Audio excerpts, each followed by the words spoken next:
You want to look at where you live, everything about your surrounding areas, and then start considering them under stress. The last place you want to be is in a city, especially during a full-on prolonged SHTF. I'm taking a process that is meant for war, and I'm using it for preparedness. The public doesn't have the right tools. The government has all the tools, but they weren't employing them. Ultimately, you do have a responsibility to protect yourself up to and even longer than 72 hours. You do not make sound decisions when you're terrified. It's important that people understand the extremes they're willing to go to in a full-on SHTF. How far are you willing to go? How violent are you willing to become to protect yourself and your family? If you darken my door, unwelcome, uninvited, and my family's in the house, I've already made a very clear decision. You build this plan, you're building confidence that you are ready to go and you can protect yourself and your family. World War III is already happening. This is a house of cards, and it is in the process of collapsing right now. You're going to see an economic crash, the likes of which we've never seen.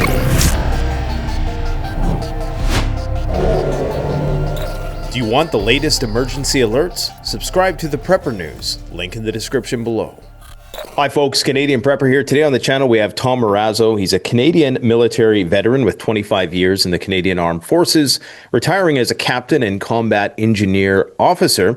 He holds degrees in engineering, software development, and an MBA. He authored the People's Emergency Plan 2025, a civilian-focused emergency planning guide, and is active in Veterans for Freedom and Police on Guard for Thee.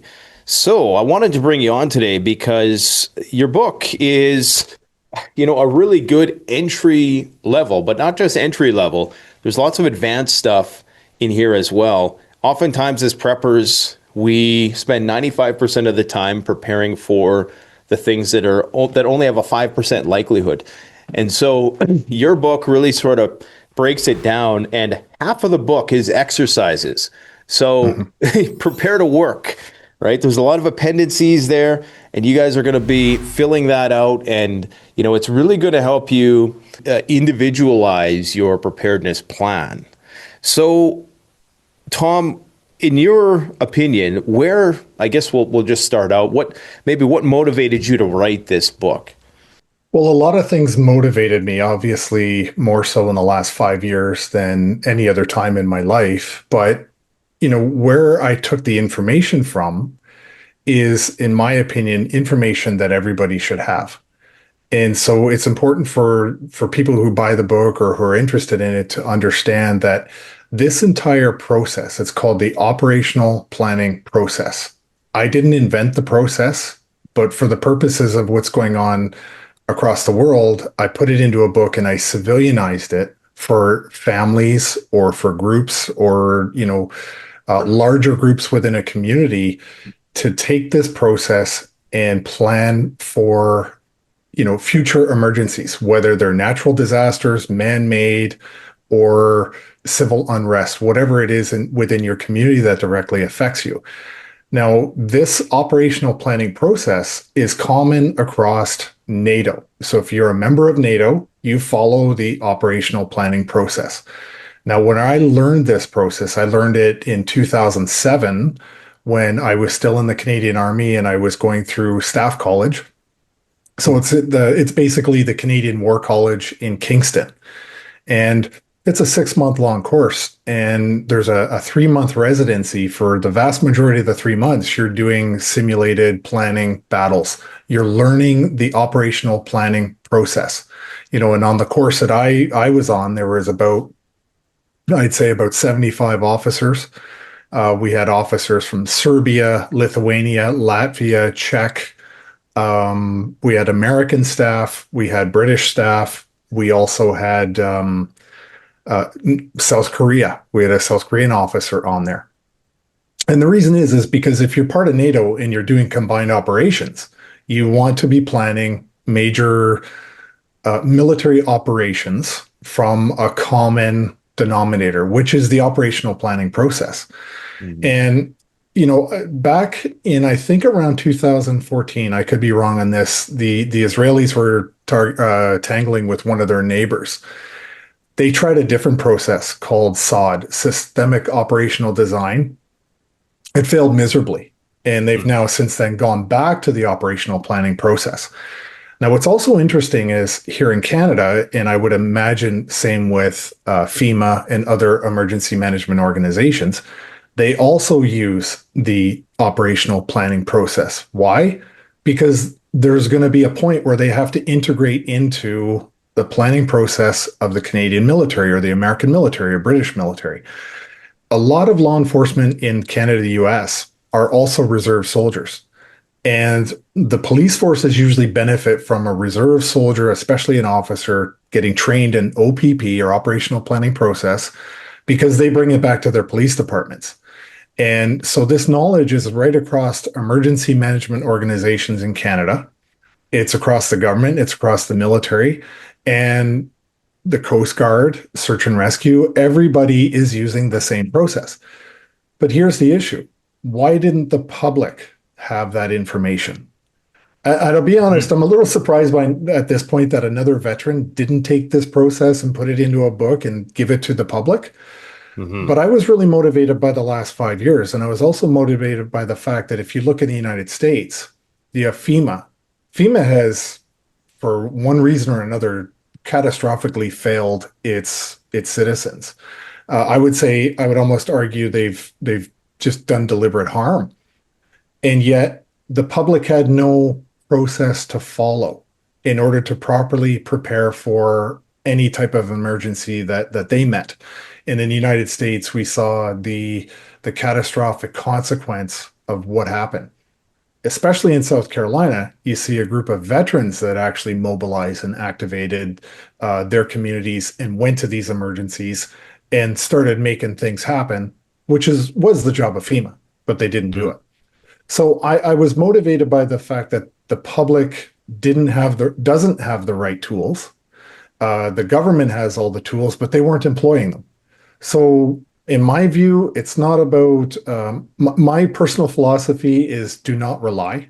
Don't rely on the government. Don't rely on things. And I think you're probably one of the most predominant experts in that field within this country and amongst your viewers. Don't rely on the system. Don't rely on the government. And ultimately, you do have a responsibility to protect yourself up to and even longer than 72 hours. So why not have the proper tools that'll give you a fighting chance to do that? And so that's really the big long genesis of how this book came into creation. I view it as a tool that is going to save people's lives because I don't think the government is going to be there to do their job the way we expect them to. Absolutely, they won't. If you could only see some of the orders that they place from me, it's like, and how they do it too, how they place the order is the most, unprofessional of ways that they do it. So you said that there's a difference. We often hear all these acronyms like SOD and, OODA loop and operational planning process. What was the fundamental difference, if you don't mind me asking, in the SOD and the operational planning process? If you recall, SOD was meant to be a faster reaction because if you're doing the operational planning process in a brigade level, because it's actually meant for about a brigade level engagement, you're looking at about 5,000 of your own people in your theater of war, but it's a little bit slow. Okay, so I remember doing this process both. I'm not a combat veteran, so I want that to be clear for people that I'm not a combat veteran. I'm a 25-year veteran. I've done everything down to 3-man reconnaissance patrols. I did that for years, all the way up to being in a brigade staff. And I served in Toronto at the Div headquarters as the engineer representative. And my job in a domestic response would have been, I was on the commander's assessment team as the engineer to go forward into, a domestic response and report back the engineer perspective. But all of this stuff, the operational planning process, it takes a lot of time to do it. So you're looking at about a 12-hour cycle. And remember, in a combat situation, every 12 hours, you're going through an entire new cycle.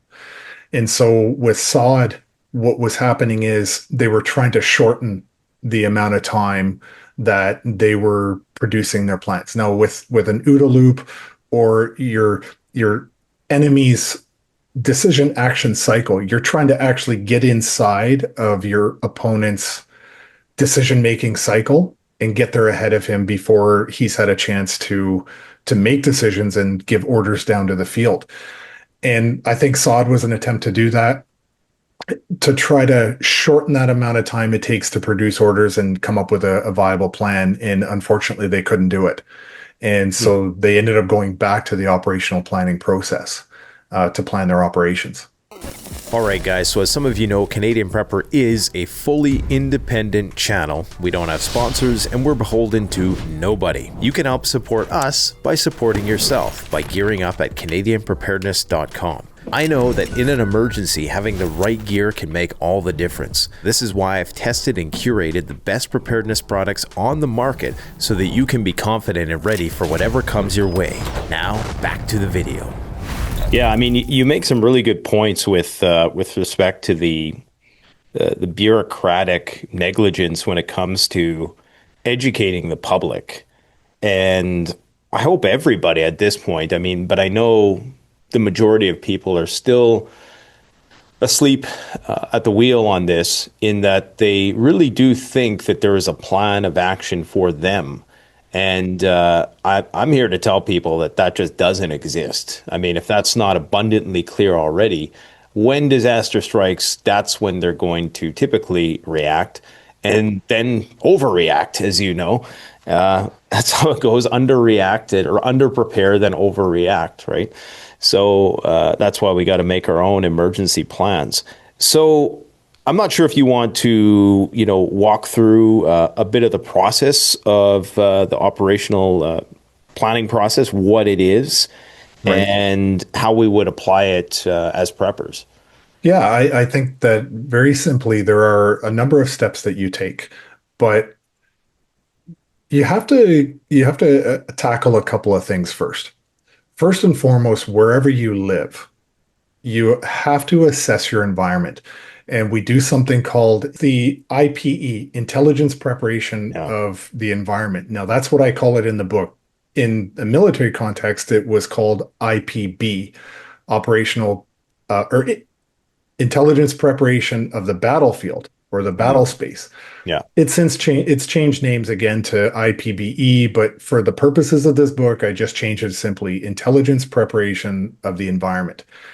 And what you want to do with that is you want to look at where you live, everything about your surrounding areas, identify them, and then start considering them under stress. How do they behave under stress?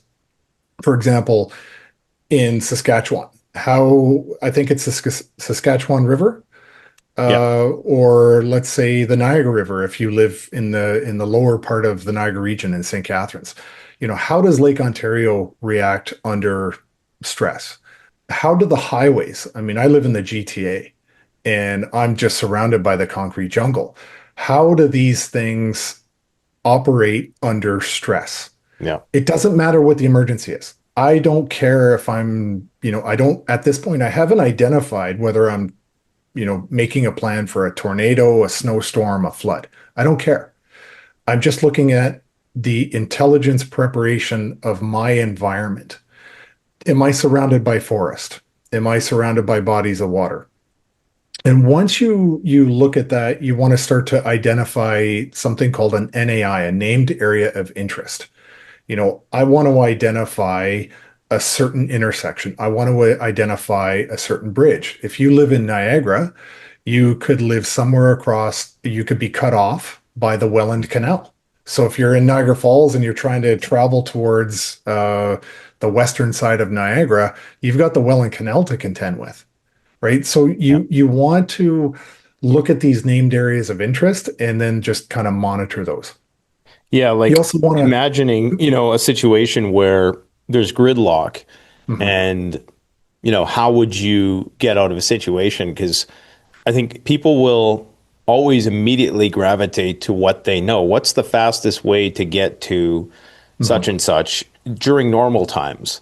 But that might actually not be the case. And I have this thing where I say, the fastest way is the slowest way, and the slowest way is the fastest way when disaster strikes. So that way that you don't want to take, which is far more circuitous and you have to, go down a back alley here or something.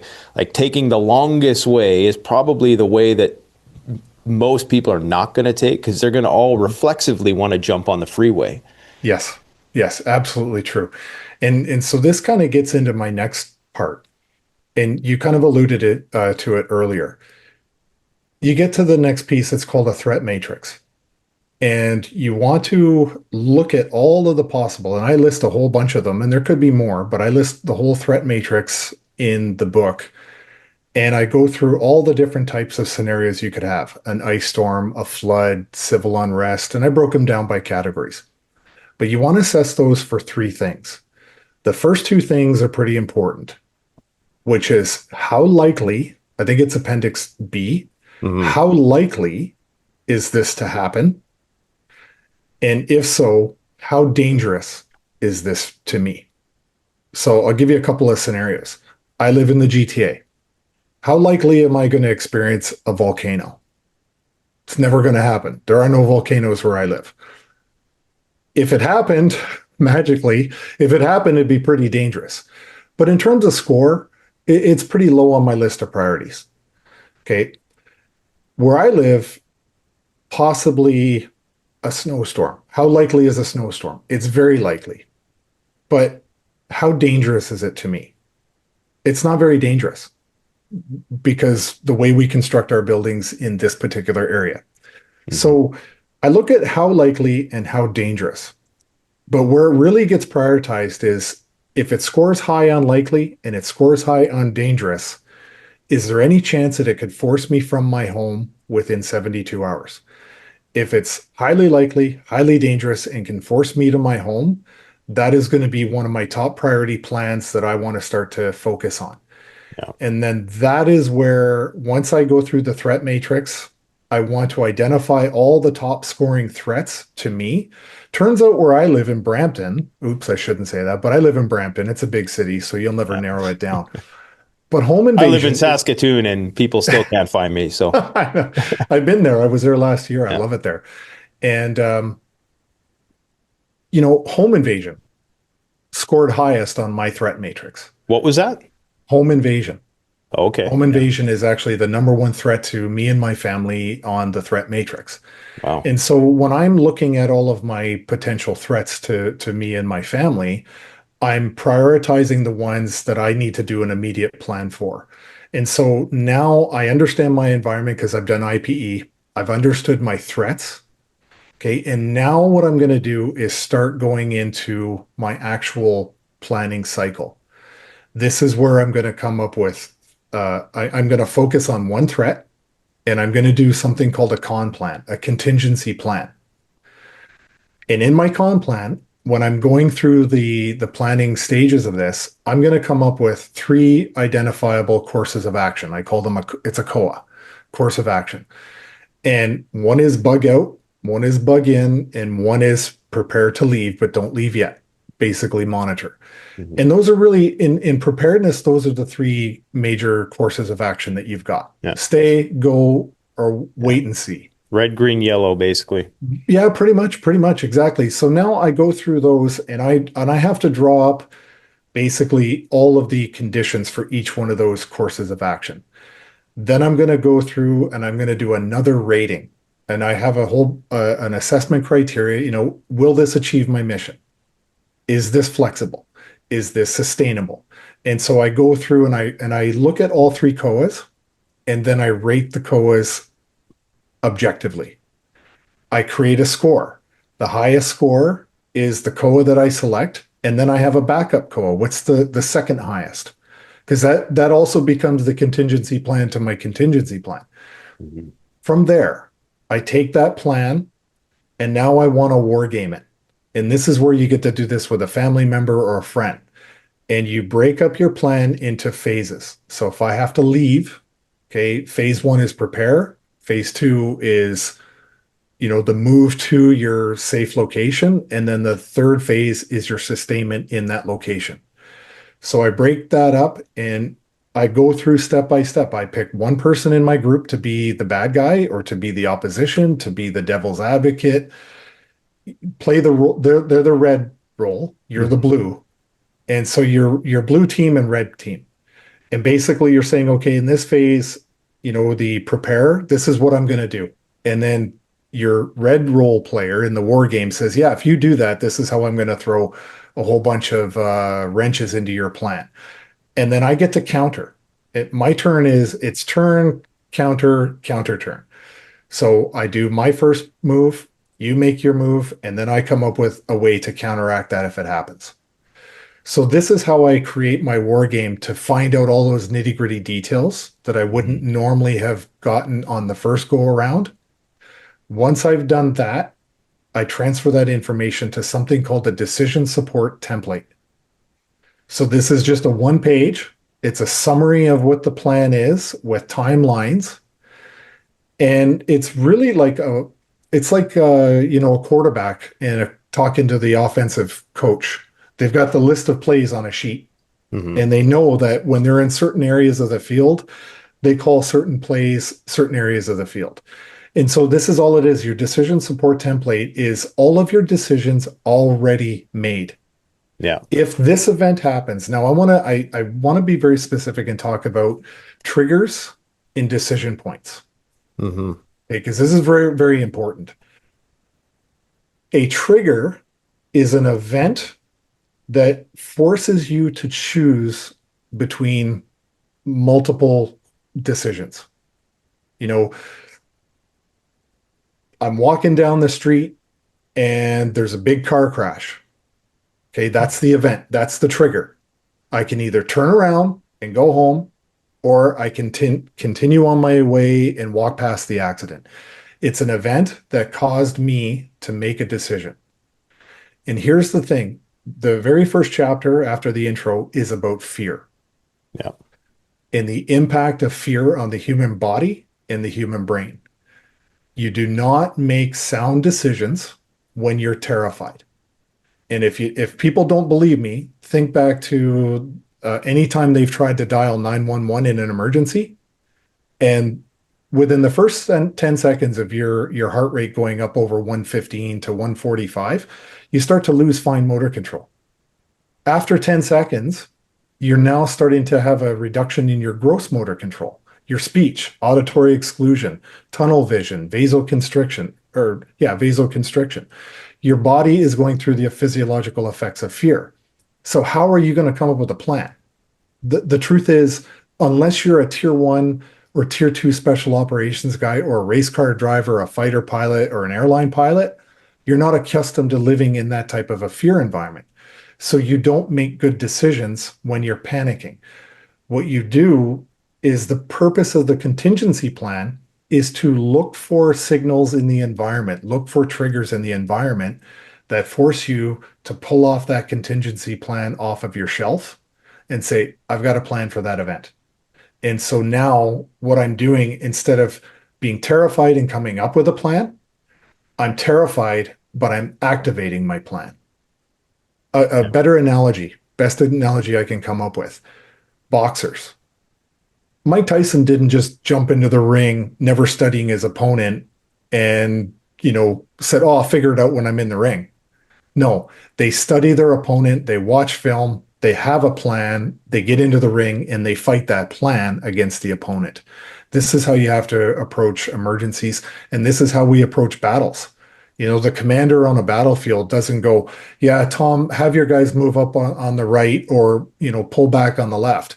He has a decision support template in his pocket, and he's looking. It's like, okay, it's a very methodical protocol to follow, because like you're saying, there's a limited amount of bandwidth, as I've heard it described, mental bandwidth. And when you're in a lot of stress, obviously that's going to narrow a lot. So it's tunnel vision for a lot of people. And depending on the magnitude of the incident, it can be fairly debilitating for some people. So like you're saying, having this, because oftentimes as preppers, what we do is we buy a bunch of stuff, we throw it in the closet, right? And we never actually envision these scenarios, like the motoric aspect of it all, down to, like you're saying, okay, like in the case of a home invasion, they do this, then what do I do, right? Because you don't want to be deliberating that in the moment, because you're likely going to, I mean, you may pull a John Wayne, but you want to have a plan of, like you're saying, in order to free up whatever mental bandwidth you're going to need in that situation to react to the uncertainties. So, Yeah. yeah, and I what you're kind of, saying too, with respect to the home invasion example, all of this stuff is amplified by, like, we often talk about global disasters on the channel. Home invasion is a great example because it's a problem now, and it's also a problem in a full-blown SHTF situation, but on a different yes. scale. So it's I like that example because it's civil unrest. There's a civil unrest component in there as well, and also a kind of socioeconomic decline aspect to that. So it's a good scenario to prepare for, and I think there's a lot of within that specific scenario, there's a lot of things that you can generally apply to other situations as well. I have a chapter in the book. I talk about violence and I talk about morals, because in my view, it's important that people understand the extremes they're willing to go to in a full-on SHTF or a prolonged event. They talk about 9 meals. There's this sort of idea of 9 meals before the 80-year-old next door neighbor's kicking in your front door with a shotgun because she's hungry. She missed 9 meals. She's coming for yours. It's an example, but what I'm trying to get people to understand is you have to make a decision about your own morality. How far are you willing to go? And that conversation that you need to be open and honest about has to address violence, because the greatest moral challenges we're going to have in an SHTF is going to be about violence. How violent are you willing to become to protect yourself and your family? What are you willing to do? So you have to make decisions prior to them happening. I studied Krav Maga for years, and I've always been very fascinated with self-defense, personal self-defense, and in other scenarios, women's self-defense. And what I used to tell my female students, because I used to teach this as well, is that you need to make decisions today. You don't get to make them when somebody's putting you into a trunk. Okay. You have to already have been clear and right in your mind about the actions you're going to take before you take them. Because, like you said, you can't deliberate on the amount of violence you're going to bring to a very scary situation in the moment. I know for me, I've made my own decisions and I've made my own peace with it. I hope I never have to. But if those particular scenarios were ever to happen, the decision has already been made, and I will live with those consequences afterwards. But if you darken my door, unwelcome, uninvited, and my family's in the house, I've already made a very clear decision of what my course of action is going to be against you. I'm not going to deliberate. The decision's already been made. And so I want people to read that chapter, because I think it should wake up a sense of this isn't a joke. This isn't fun. This is nasty business that I might have to be in someday. I hope I don't. But like you said, you look strategically at the world and you see the trends, you see the changes, you see the Michael Yon likes to call it HOP, human osmotic pressure. When he's talking about different groups migrating to different locations around the world with very different cultural and religious mindsets. So we need to, I don't want to say harden our hearts and minds and our souls, but we need to confront some really difficult possibilities. Yeah, right now in Saskatchewan, there's a major wildfire that is raging out of control. And it's a good example of this because oftentimes you'll talk to these people in communities that live in a forested community, and they have no contingency plan for, I mean, that is the number one threat this day and age. If you live near a forested region, is wildfire. And it's incredible how few people have made a plan in their heads of what are you going to take, where are you going to go to, and especially if all the hotels are booked up along the way, how much gas is in your tank. Because these fires, like today, we were seeing gusts of wind up to like 50, 60 kilometers an hour. And, it was just the smokiest day I think I've ever seen. And, we're in Saskatoon, we're probably 3 hours away from this fire. And these things can happen really fast. And like you're saying, a simple, plan like that could potentially make that situation a lot more manageable. Yeah, I agree. And I mean, simple things when again, this is why we do the IPE. We analyze our environment. Then we start to look at the course of action. If we realize that, you know what, in a fire scenario, we've got the means to stay home. Well, you're going to go through the process and hopefully make the deductions that one of your tasks in order to mitigate that is to create fire breaks around your house, around your property, buy the right equipment for firefighting, for protecting yourself against smoke inhalation, masks, respirators. This is where you now, and I'm glad you brought it up because I did want to talk a little about buying equipment. A lot of the conversation out there on YouTube is everyday carry, bug out bags, get home bags. I think those are valuable, and I would never disparage those because I think they're needed. I think they're very, very valuable conversations and knowledge to have. But they're general purpose bags. They're whatever happens, I've got something to deal with everything. That's pretty good under general situations. But what I want to talk about with equipment is in a military context, we don't take everything we've got.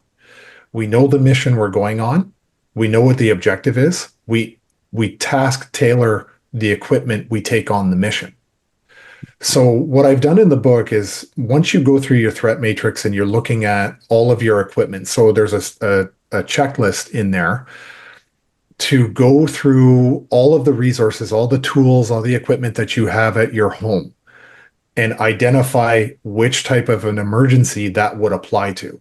Do I need a rubber dinghy in a snowstorm? No. Do I need a snowblower in a flood? No. So what I'm trying to do is create equipment packages.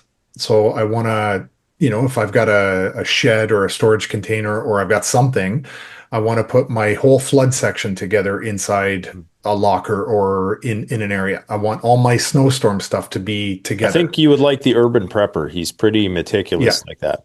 Yes. Yeah, exactly. And these are important things, right? And you go through, do an inventory of what you got. And then from there, when you realize, okay, this is the first kick of this cat for this plan. I'm missing this, this, and this. Now I need to purchase it because it is part of my fire protection plan. Okay, so that's how you want to do it. Don't buy everything in the kitchen sink. Buy task-specific equipment for the contingency plans that are most likely, most dangerous, and could force you from your home. And that's how you build out your equipment pack. So you don't necessarily subscribe to the idea, prepare for zombies and you're prepared for everything. Well, because things are going to be all over the place, right? Yeah. And in a sense, there's a lot of overlap, which is great. Okay. Mm-hmm. There's a lot of the equipment. I don't care what the scenario, you want a water straw. Yeah. I don't care what the scenario is. You want a water straw or a water filter, something to carry water, and that does include zombies. So yeah, there is a lot of overlap in this. But again, when we go back to the fear, if I have to bug out, I can't carry all that stuff in my SUV or in my truck, unless I have an awesome rig like you. But I'm getting rid of it. I'm trading it in for an old shitty diesel. So are you? Yeah. We should talk maybe. Yeah. I'll sell it to you if you want. It's not gray man enough. I bought it when I was young and dumb. So yeah. Well, I think you want to take that stuff that you've already got sort of sectioned out and start firing it into your vehicle if you got to go. Not kind of treating it like you're going through the aisles at Walmart. You want to just go to, this is my flood section, this is my ice storm section, and start firing stuff in your truck and getting out. With respect to prevention, because you talked about, home invasion being a scenario. In this respect, does your book talk at all about how to, prevent these things from happening in the first place by like minimizing the likelihood that it's going to happen by shaping the environment in ways that can discourage such an act? Or, like with the case of fire, people should have years ago probably cut down those trees that were right next to their house.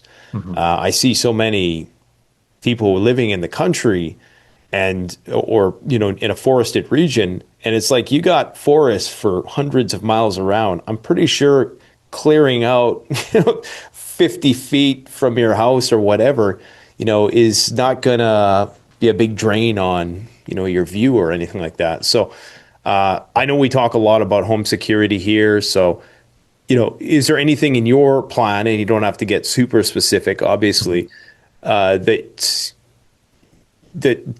deals with the preventative component of things? I didn't specifically, because I did think about that. Like, do I want to go take the book down that direction? And I did not do it, and I'll tell you specifically why. What this book is teaching you is a process to derive the tasks that you need to determine to make your situation better. I'll give you an example. There's a chapter in there where I talk about a hasty plan. Okay, where you got kind of caught on your back foot or flat-footed, and you don't have a lot of time to do a full-on IPE or a big planning process. You literally got caught off guard, and you do something called a hasty plan. And at the end of your hasty plan, what you're doing is you're looking at the scenario, and you're going to determine 6 things, but I'll only talk about the 4. You're going to look at your scenario and say, what's a fact? I want to start at facts. And in the book, I use an incoming possibility of a flood. And I have a family, a young couple, 2 young kids, and an SUV. And I give the scenario. And what I'm saying is go through your scenario and determine what are the facts, just the facts. I have an SUV. Okay. Then I want you to look at considerations. And what are those considerations about the facts? What am I considering about this SUV? Okay. Then I want to look at deductions. What deductions can I make from those considerations in those facts? And then lastly, based on deductions, it should derive a task. Okay. The idea is once you identify all the facts, considerations, deductions, and then tasks, you have a list of tasks. That's your plan. That is your immediate plan right there and then. So if I'm looking at my environment, I'm looking at my house and I say, look, I need to come up with a plan around my house that helps me with deterrence, or to make my house look like it's not a place you want to go to anyway. It's not worth the juice isn't worth the squeeze here. So you want to go through this process to come up with all of those things. Look at the facts, considerations, deductions, tasks. And by doing this, you derive that. And the reason I did it this way is, when David Redman and I started talking about this book, he said, I'm glad you're doing this, because since he became public about his involvement in emergency management, Alberta, in his military, it's like, you wouldn't believe the number of people that ask me to write a plan for them. He said, now you give them the book, they can write their own plan, which is the whole point. But at the end of the day, if I'm living on the 50th, in a beehive on the 50th floor in downtown Toronto, versus somebody who is in a rural area in Ontario with 100 acres, their plans are going to be so drastically different because their considerations are going to be different. Their facts are different. So give people the methodology to work through these problems and derive solutions. So this is really why I specifically made the book about the steps and not about the plan. I'm not giving anybody the plan. I'm giving you the tools to make your own plan based on your needs and what the outcome is that you ultimately want for yourself. And home invasion or home defense. Let's say we were in a full-on SHTF, and in my neighborhood where I'm currently living, I do have property outside of here. The two problems are very, very different. The two solutions are very different. And my biggest problem in a rural environment is getting to, or an urban environment is getting to my rural environment and then going from there. That's the biggest challenge I have, is getting the hell out of the city. Because in my view, the last place you want to be is in a city or a built-up environment, especially during a full-on prolonged SHTF. You don't want to be anywhere near the city at all. Yeah, there's so many variables to calculate when in making videos about these topics. This is something myself and the producer and the other like editors on the channel. This is something we always struggle with: is how do we narrow it down, because we're trying to talk about 50 different scenarios, and well, this person has this disposition and this person is completely different, and so how do you calculate? And making this threat matrix, I think, is probably one of the only real practical way to go, because like you're saying, there's one size fits all approaches, but they don't really address people's specific needs, and then oftentimes you end up having all these redundancies or aspects of your preparedness plan that are not really necessary, perhaps. So is there any other like mistakes? I guess just two questions. One is, how receptive have people been to this book? And the second question is, what are some of the other mistakes you see people making when it comes to their approach to preparedness that you haven't already discussed? I can tell you one big mistake. It's kind of a funny story. One big mistake I've seen is, and to pick on the military community, we still think we're all a bunch of young men. Okay, and I remember I was in a group and I saw a picture of this guy's big giant bug out bag, a 70-liter rucksack. Yeah. And in the group, my first comment to him was, do you or your wife have bad knees? And he's like, yeah, I do, because he was in his 50s. I said, so if I understand correctly, if you go down, you're going to expect your wife to carry her bag plus yours? Or are you stuck there? And so I'm going through the whole thing: fact, consideration, deduction, task. And I looked at it and I said, have you considered a mountain bike with saddlebags? Because you're going to get a lot further, carry a lot more gear if you're not on foot, but you're on some sort of a bike, which you can then attach to your vehicle if your vehicle runs out of gas. So, I see this idea that in a military term, we call it situating the estimate. Okay, you're coming up with a solution before you've actually looked at the factors. And in the military, that is a big no-no. And you'll get called out when you're planning and somebody says to you, hey, you're situating the estimate. It's like you're coming up with a plan and you haven't actually done the deductions. That is a monumental no-no. And I do see people do that. They want to go to the finish line and they don't want to go through the process of really analyzing it. And I can tell you a good buddy of mine, JTF2, was in Afghanistan, and he said, I did the process. I did the planning. It works. He told me they were going to go on a mission, use a certain type of a vehicle, use a certain type of a weapons platform. They went through the process and they realized the entire vehicle was no good for the environment they were in, and nor was that weapon. And they had to go through the process and make the deductions about what is the right weapon. So that's a big thing. I see people situate their estimates. They get to the finish line and don't do the analysis. That's a big mistake in my view. And then I think the second thing they don't do is they don't focus on one problem at a time. They're trying to cast the biggest net that they can in hopes that they get everything. Well, you're now loaded down with too much stuff, too many considerations, and you're all over the map.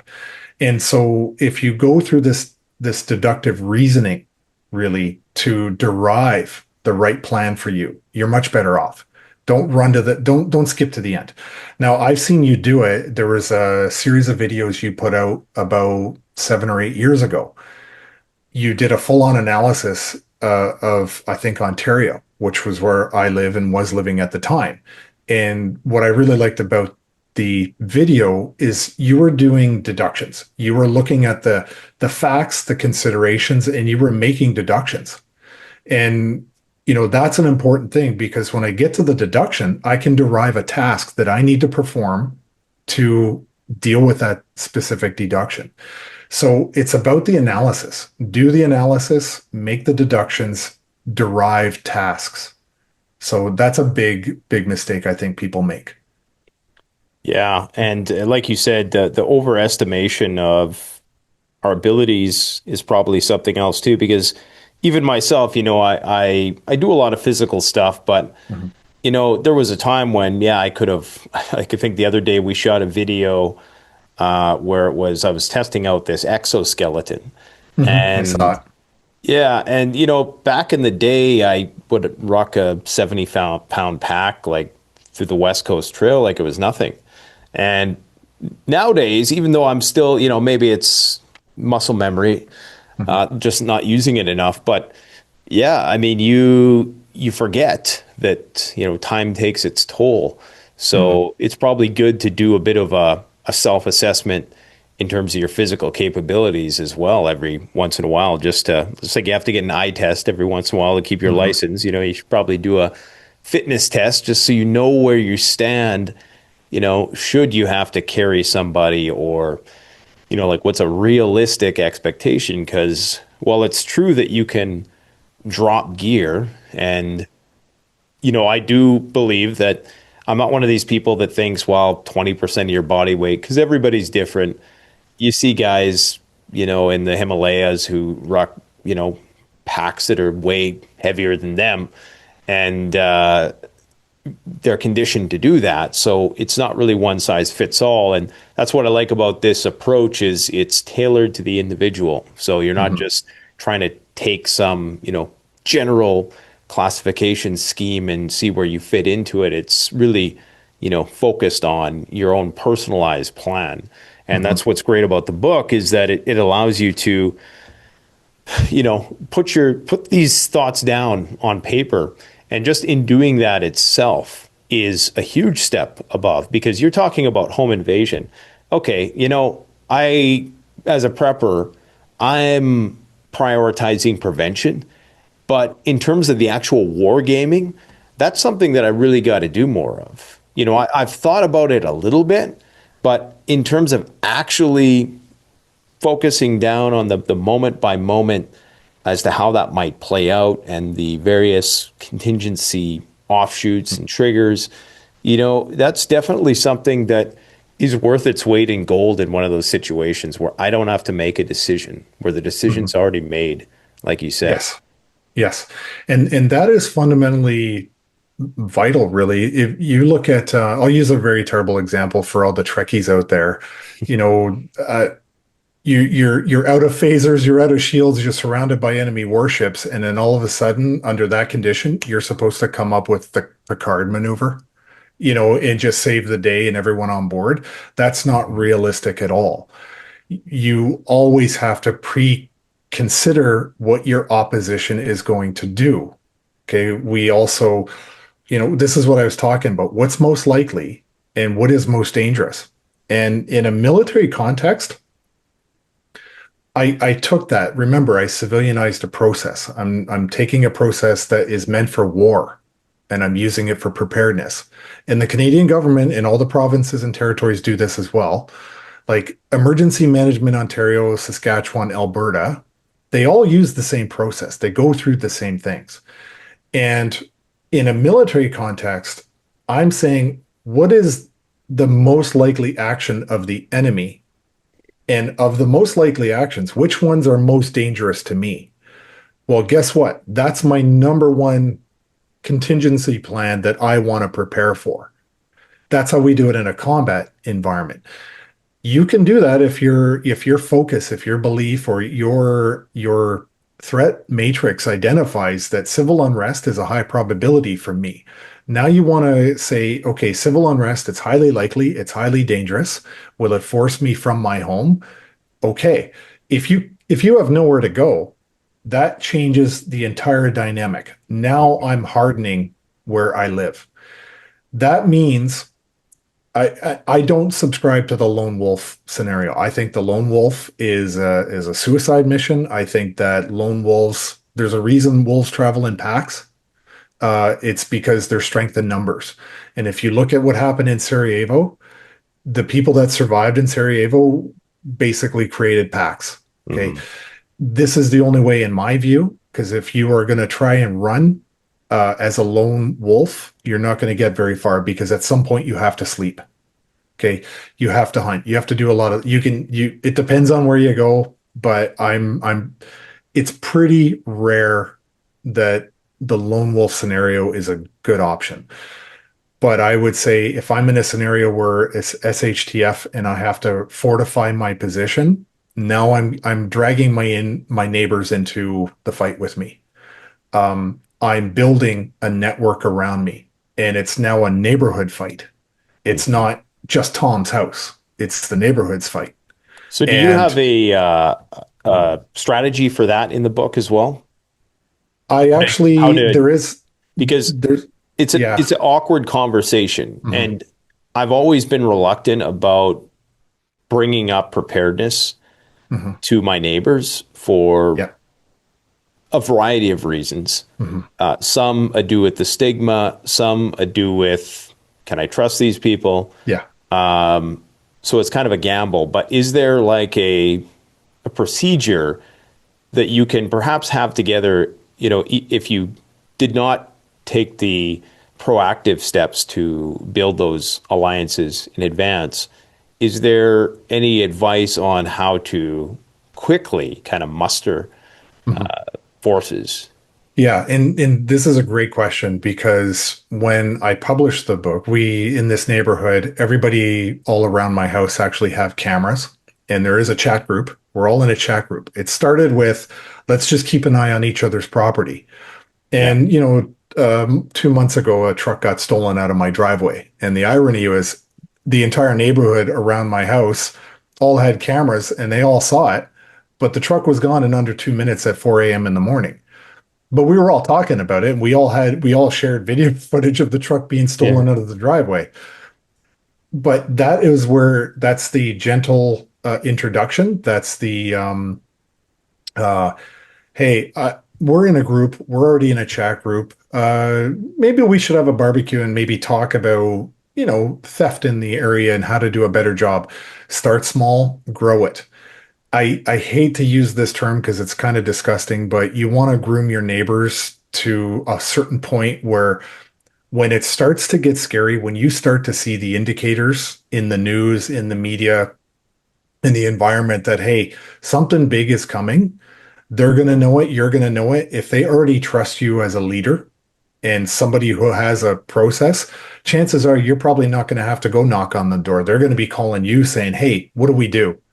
So I spoke about this. I was invited to a group meeting a week and a half ago in the Niagara region. And one thing I've noticed is I get invited. I was in Saskatchewan last year. I spoke at an event, did a fundraiser, different activities. And what I've noticed is the groups are never bigger than 50, and their focus is a big event that has happened to all of our lives in the last 5 years. But these groups never grow really much beyond 50 members. I've suggested that they start shifting their focus towards something like this right now. And they can have group meetings, do a train the trainer, and then come together as a collective group and do bigger planning. But I think it's worth starting little neighborhood watch groups in your neighborhood to say, hey, we all have skin in the game here. So let's just do a better job. We don't have to be besties, but let's keep an eye on each other's property. And then from there, you can grow it out. And I think that if you're demonstrating some leadership ability, they'll be knocking on your door when it starts to get scary for them. Because as we know, and we've all learned from experience, especially in Canada, Canadians really don't do anything until they've got skin in the game. They're more than happy to let other people do the fighting for them and then get sued for $290 million.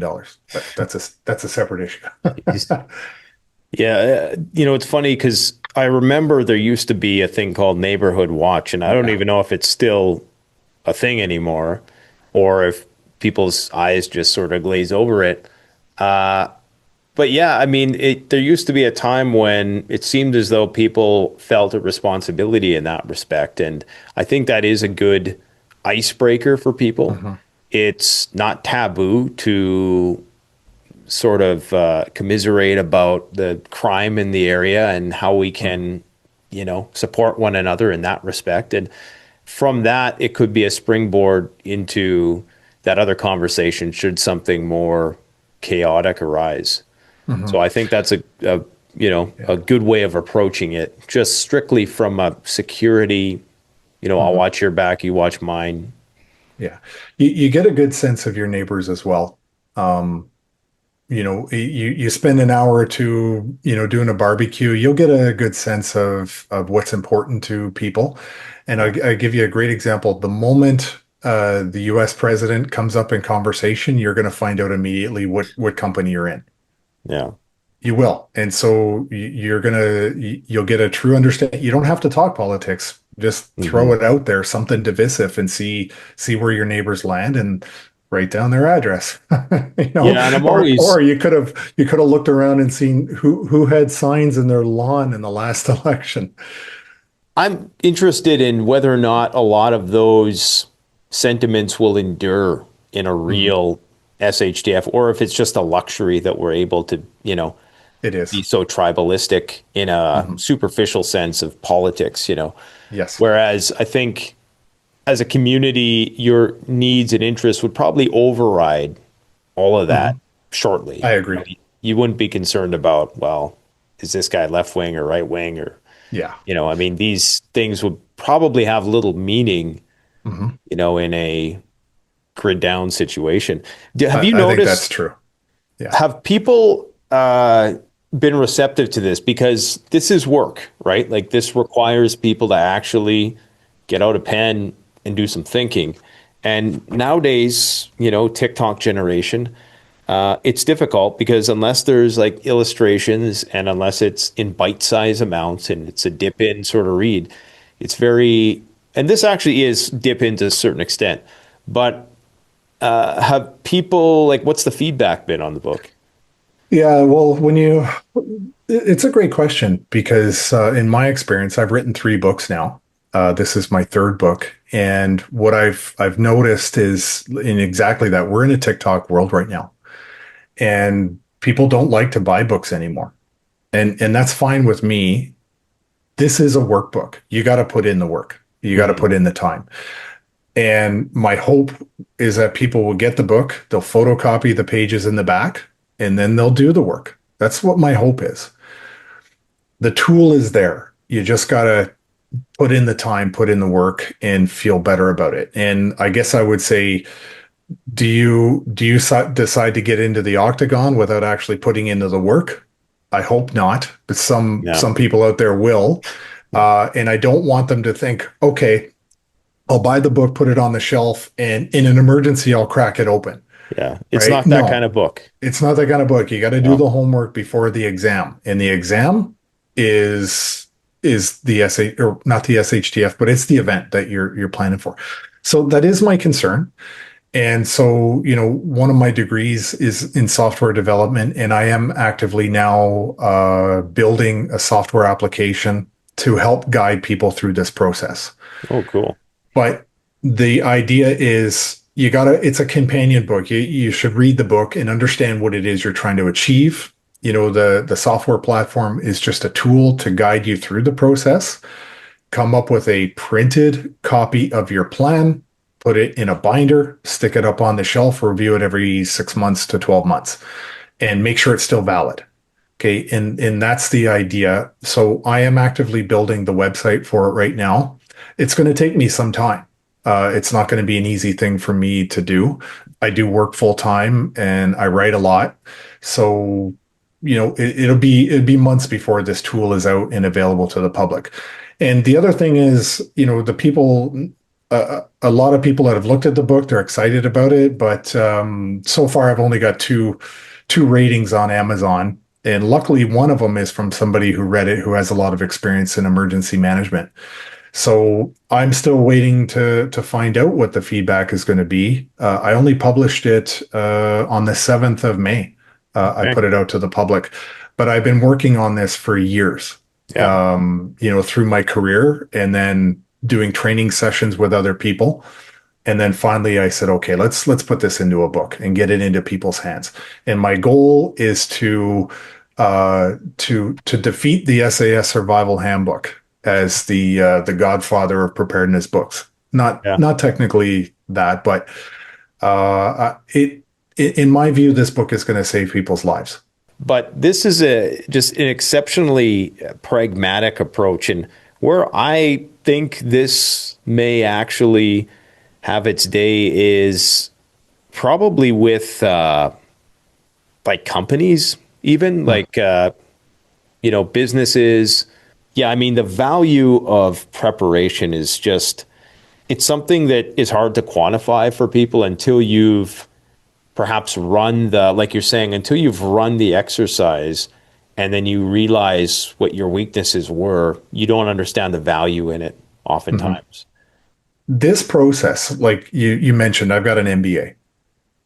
And when I was going through staff college and learning this whole entire process, I remember at the end of it, I had a conversation with a lieutenant colonel that I knew who also had an MBA, went through, staff college, obviously. And we had this great conversation because the operational planning process could be used in the business world. And you could apply this very process if you wanted. I actually had a full-on chapter about a business scenario where I outlined this whole situation. I was using the example of a coffee company, a coffee bean company. I took it out because I want to be very specific, focus on this. If there's an adoption of this book, then I will write the business emergency plan book as well. I'll do that. But if I view the market as a good indicator of whether or not they want something that you're giving them. If nobody wants the book, then there's no sense in building another product somebody doesn't want, right? That's just common sense. But my concern about this particular book is that people are going to try to order it when there's a disaster. And by then it's too late. And the other thing is, my goal is to save as many people's lives as possible. But if they don't know that it's out there, then how do they know that the tool is available to them? And that's the harder piece, right? I'm a guy who works a job. I, live on an army pension in my job, and I'm happy with that. But I don't have this crazy marketing budget to spend millions of dollars on SEO to get a book out there, right? So conversations like this are extremely helpful for the public to know that there's a tool that will help them build confidence. And this is a big thing that David always says. We have to focus on confidence, not on fear. You build this plan, you're building confidence that you are ready to go and you don't have to panic, and you can protect yourself and your family. And that's a really, really important thing to have. It's personal responsibility. We have life insurance, car insurance. We have all these different insurances. This plan is just another layer of insurance. And unfortunately, what we've seen over the years is the people that have the tools have failed to actually do their job. And I want to say one last thing. And I've talked to David Redman about this a couple of times. If you look at what Emergency Management Alberta, Saskatchewan, Ontario, everybody was supposed to do. Every province and territory has an office, a whole team of usually ex-military that And I know this because I actually worked beside the guy in the morning briefs when I was posted to the headquarters in Toronto years ago. I did the morning briefs, for the general, and I sat beside the Emergency Management Ontario representative, okay, who was a retired Brigadier Air Force general, right? We used EMO during the G8 G20 summit in 2010. Okay, it's all the same process. But here's the thing, and this is what David was saying when he did his interviews. And this is the analogy that I want to make. Every province and territory has one of these organizations. They're staffed, they're funded, and they're trained.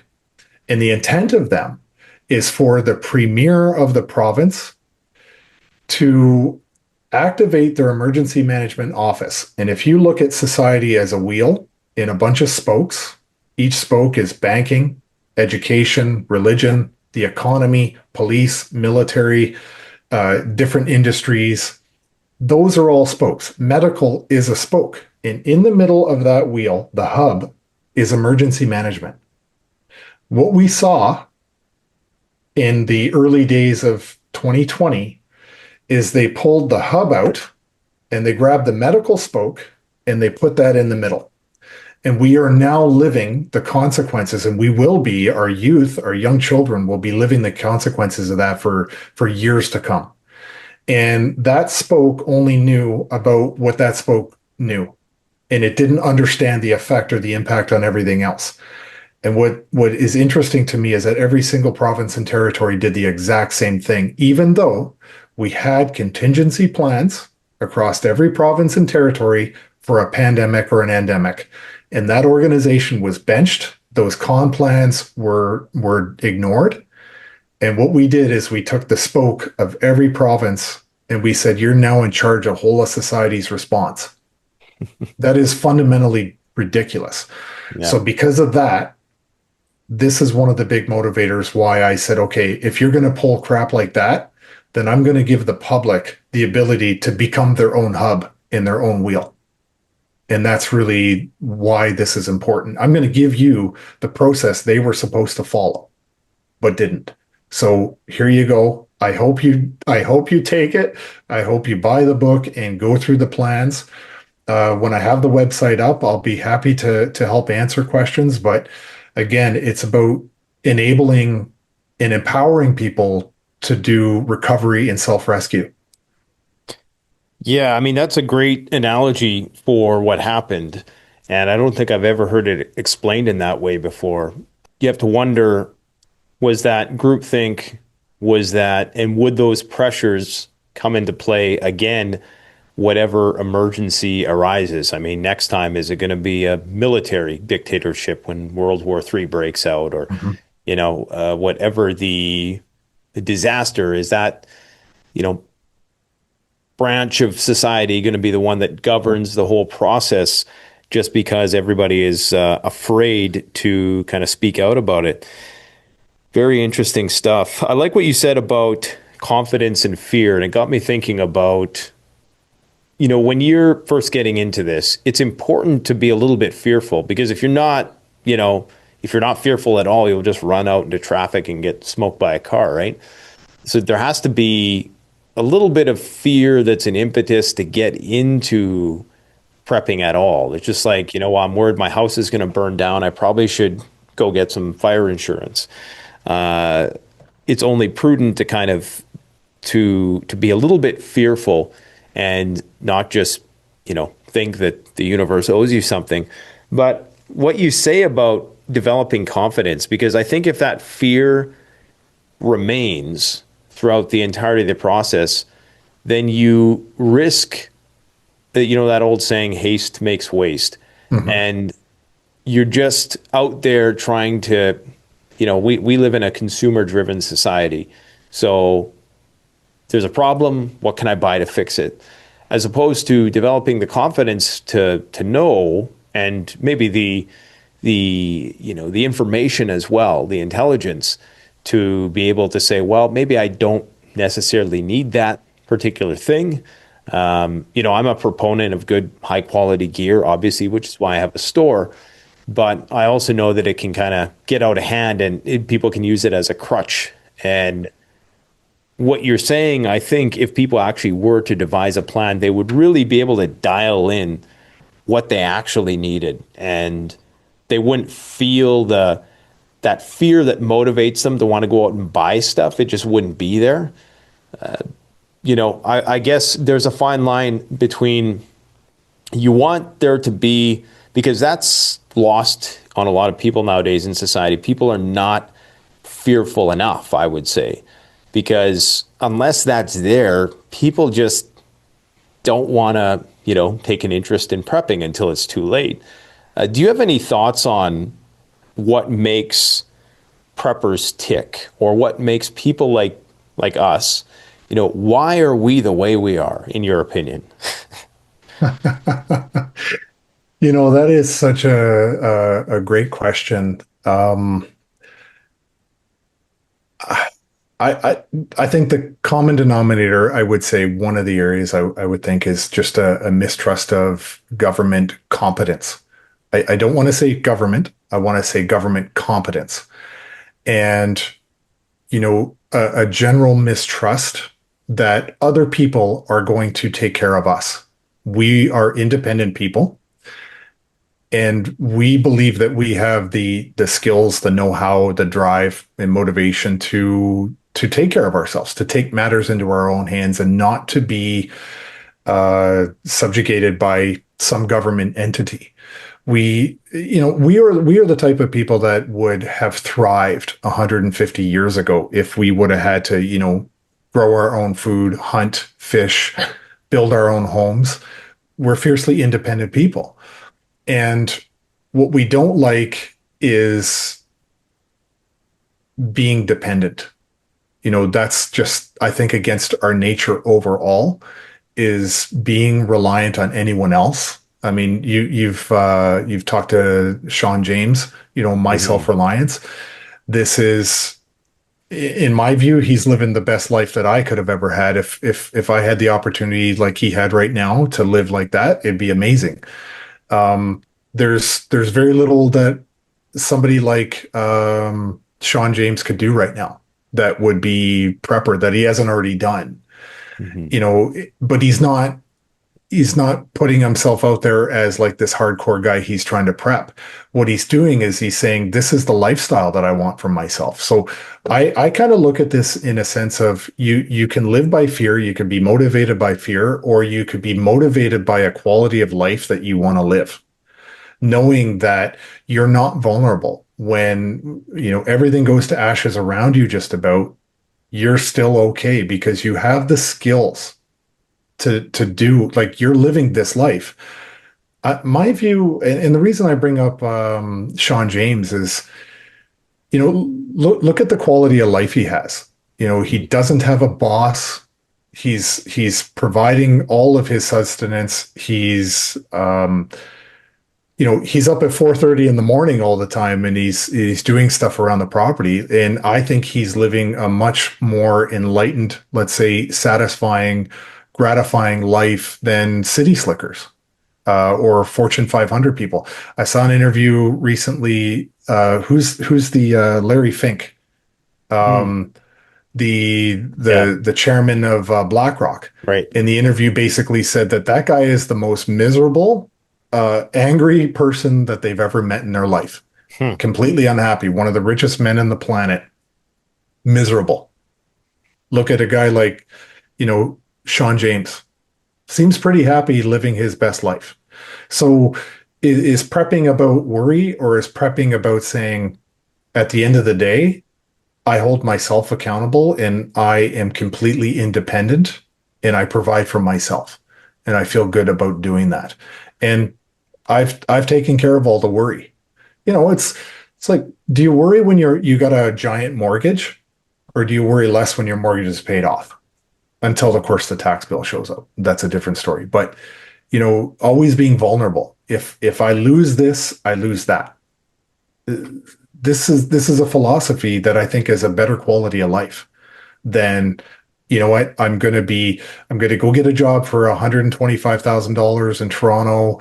I'm going to get a condo. I'm going to get a Tesla. I'm going to get all this stuff. And if I lose that job, I'm screwed.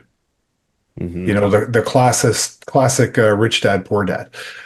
So yeah, I think that's, you know, it's really about the best life that you want to live and feeling that you're not trapped in it, boxed into anyone else's corner.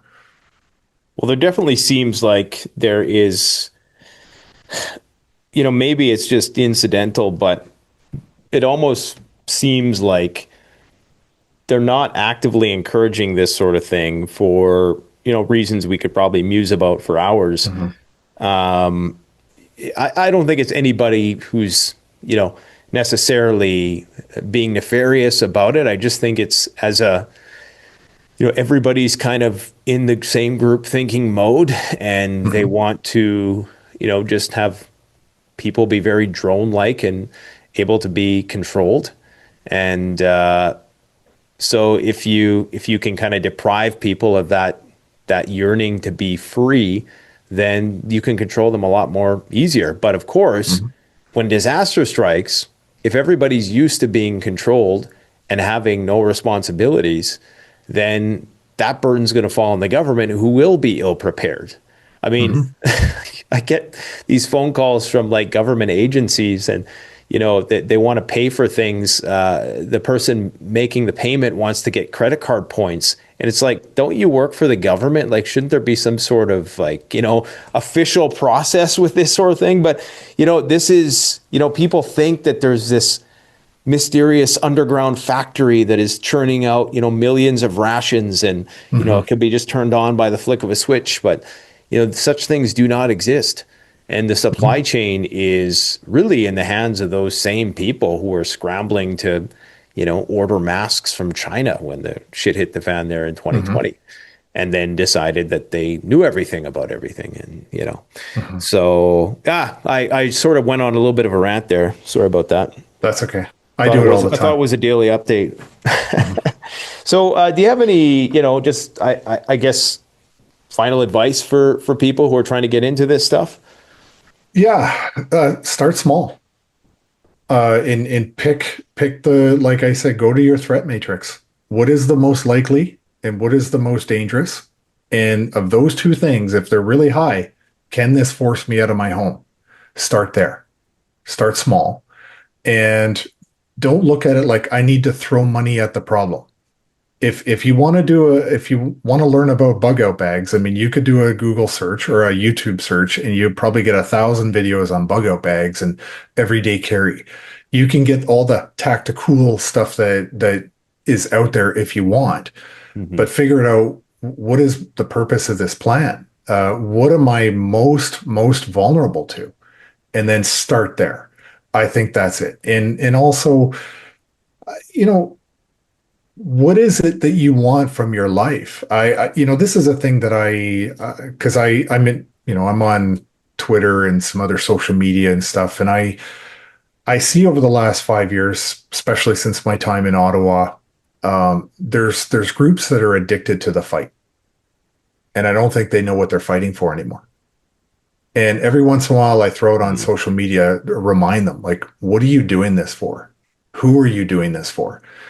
I think that a lot of groups out there have great intentions, but they're addicted to the fight and they've lost sight of what the fight actually is. Uh, and I would say with people, shift focus right now. Focus on one little thing, but also start to figure out what's the kind of life that you want to have. That's kind of the process I'm doing again, is I'm looking at my life and saying, what is the kind of life that I actually want to have, and how can I prepare? And does preparedness tie into that? Because, you know, I like what you're doing with the greenhouse. You know, another thing, this is what I wanted to say earlier. It's kind of a funny story, and I think it was on your channel. Years ago, I there was some discussion about gold and metals and stuff. It may not have been your channel, and my comment in the video was, you know, have instead of buying metals, have you considered buying seeds? And the response from one of the other people in the comments was, "Yeah, the gold is to buy the seeds, dummy." They actually called me dummy, right? And my response back was, The you could internet, show right? up, yeah, you could show up with a donkey cart full of gold. to buy my seeds, and I'm not giving you my seeds because I can't eat the gold, but I can feed my family with these seeds. I'm not giving up the things that are going to keep me alive. You know, metals are important. I get that. But, you know, it's just it's a funny thing that we're all going through. I think there's a lot of fight in people. There's a lot of worry. There's a lot of concern. And I think ultimately just be very specific about what is most likely, what's most dangerous. Can it force you off your land? Start there. And remember, you can't just throw money at this problem. You got to do the work. Yeah. You got to invest the time in this. And, you know, it's just one of those things that I've come to terms with that, quite frankly, the majority of people are just never going to get to that point. Yeah. The majority of people are never going to become preppers. And then of those preppers, and call me cynical, the majority are just going to be, you know, kind of Walmart preppers where they're just stockpiling. And the people who are actually going to go to this extent to make a plan of action. Yeah.